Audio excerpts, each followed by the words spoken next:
Welcome! In the 1970s, alongside the team of engineers who made this possible, Jerry Lawson's ingenuity and skill arguably paved and shaped today's video game industry. Lawson led the team that developed the Fairchild Channel F, an obscure yet pioneering console released in 1976 that was the first ROM cartridge-based video game system and the first console to use a built-in microprocessor. Let's look into it. A self-taught video game designer and engineer, Jerry Lawson was born on December 1st, 1940 in Brooklyn, New York, and had a fondness for science and problem solving. Raised in Queens and growing up in the projects during the Jim Crow era as a kid, his parents encouraged him to experiment, and his father, Blanton, had an interest in science that he would naturally pass down to his son. Lawson's mother, Mannings, who was the local president of the PTA for 4 years, was also integral to his education journey and made him realise that his aspirations were possible. Going to an all-white school at the time, Lawson, in the first grade, had a picture of agricultural scientist and inventor George Washington Carver on the wall next to his desk. This inspired him greatly. When I was in PS50, I had a teacher in the first grade, and I'll never forget that. Her name was Miss Gobble. I had a picture of George Washington Carver on the wall next to my desk, and she said, "This could be you. This kind of influence is what led me to feel, I want to be a scientist. I want to be something." At 13, after his mother bought him a radio receiver, a Hallicrafters S38, he would build antennas, converters, and other electronic equipment. He even made a makeshift radio station from his bedroom after getting an amateur radio license. Lawson studied at Queens College and City College of New York. Although he never completed a formal degree, his skill in electronics led him into the world of computing in the 60s and early 70s. Fast forward, working in engineering and programming roles, he was first introduced to computers when he worked for Federal Electric ITT in New York. In the late 60s, he moved to California.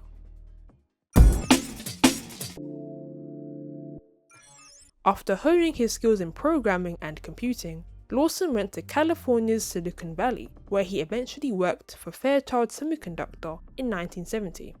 While at the company, and inspired by the first mass-produced arcade game, Computer Space, released in 1971, he quietly developed a coin-op game in his garage, Demolition Derby, not intended for production, using Fairchild's own F8 microprocessor.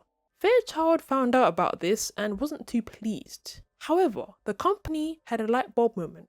Wolf Corrigan reached out to Gene Landrum to have Lawson approve of Alpex's complex console and cartridge tech prototype dubbed Raven, aka Remote Access Video Entertainment, due to his affinity and knowledge in video games.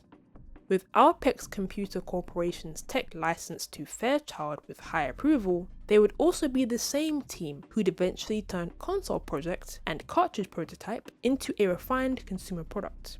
In its modern sense, the video game ROM cartridge was invented by Alpex's Wallace Kirshner and Lawrence Haskell in 1974, patented in March 1975, and patent approved in May 1977. Jerry Lawson was tapped to also spearhead the team, helped in the development, and became the director of engineering, in charge of software for the project, and marketing for Fairchild's video game division. Undercover, that is. Lawson stated, "I had a secret assignment. The boss that I worked for wasn't to know what I was doing. I was directly reporting to a vice president at Fairchild with a budget." While the cartridge tech was patented, it was a gold rush to get the best project out beforehand.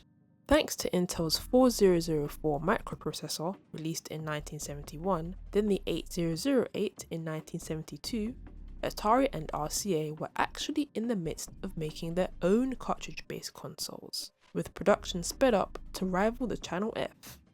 To summarize, Lawson led the team that produced the very first ROM cartridge-based console, the Fairchild Channel F.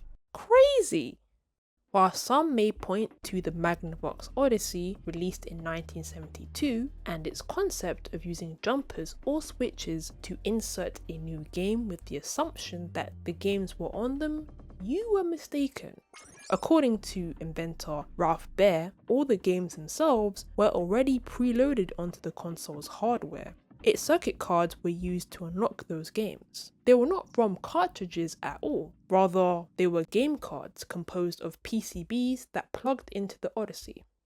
The concept was there though, but this is an intriguing precursor to the cartridge.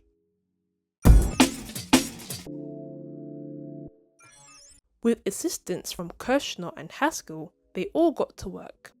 Lawson explained, "I was the #1 employee. My set task was to work on the prototype and hire a bunch of people to work with me, most of which came from Fairchild." Working with engineers, he also replaced the prototype's Intel 8008 microprocessor with Fairchild's F8 microprocessor. The team included industrial designer Nicholas Talesford, who also worked on the graphic design and industrial design for the cartridges, in which he decided to base it on an 8-track cartridge. He also designed the console for the system. Artist named Tom Kamifuji was hired by Talesford to design the labels, and mechanical engineer Ronald Smith, who formerly worked at National Semiconductor. Smith became head of mechanical engineering at the company in 1976. He was tasked with figuring out the mechanism of the system, including solving the problem of physically inserting and ejecting the cartridge without any safety risks, which Smith designed. This included a spring-loaded door that kept the software safe. Lawson stated, "We didn't have statistics on multiple insertion and what it would do, and how we would do it, because it wasn't done.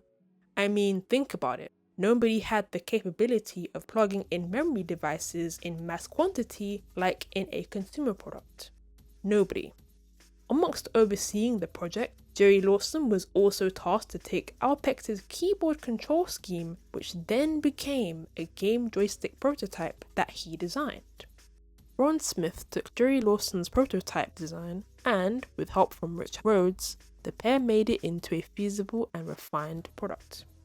Talesford refined its aesthetics. The visual reworking of the joystick controller made it have more movement and included ridges along its handle for the fingers and a trilobes top to improve grip. An 8-way one, that is. Talesford and Smith's work on the Channel F was patented in August 1976 and would be patent approved in June 1978. The console was specifically designed to use swappable and removable ROM cartridges, whereas most game consoles at the time had games preloaded onto the system hardware. Somehow, a patent was not made for Lawson's prototype design of the joystick controller, which was a surprise to me. Its potential as a console was intriguing to consumers. It would be named Fairchild Video Entertainment System, later known as Channel F. The console would debut in 1976 and would go on to sell 350,000 units before being purchased by Zircon. It was below their expectations. It was predicted to sell 5.5 million units. Remember why I mentioned Atari's rivalry? Well, interestingly, in 1976, an engineer named Doug Hardy, who was part of designing the cartridge mechanism for the Channel F, dropped out of the project. He would join Atari and co-designed their cartridge shell and mechanism to avoid patent issues. This became its rival, the Atari 2600. It popularized the ROM cartridge format. Released in 1977, it sold over 30 million units. Despite this blunder, the pioneering Fairchild Channel F was the first ROM cartridge-based home video game system, and it was also the first console to feature a pause button. While not a major success commercially due to its educational library of games, this ingenuity from Lawson, as well as the team, paved the way for future console makers to feature aspects of these technologies.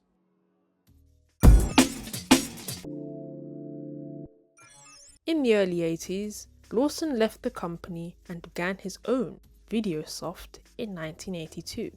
It was a video game development company and was the first black-owned video game development company.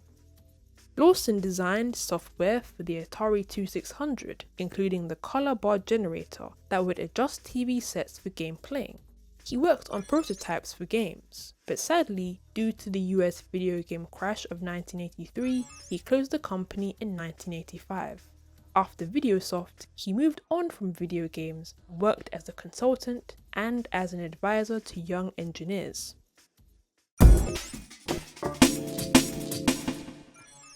His contributions in the industry only began to be acknowledged in 2009 in a documentary titled Freedom Riders of the Cutting Edge by John Templeton, and professionally in March 2011 by the International Game Developers Association for his contributions to video games. Its filmmaker mentioned Lawson to Joseph Salter, who is chairman of the IGDA's Diversity Advisory Board. He was surprised by this revelation and was invited to Blacks in Gaming, a gathering at the Game Developers Conference in San Francisco in 2011 by Salter, a month before his passing.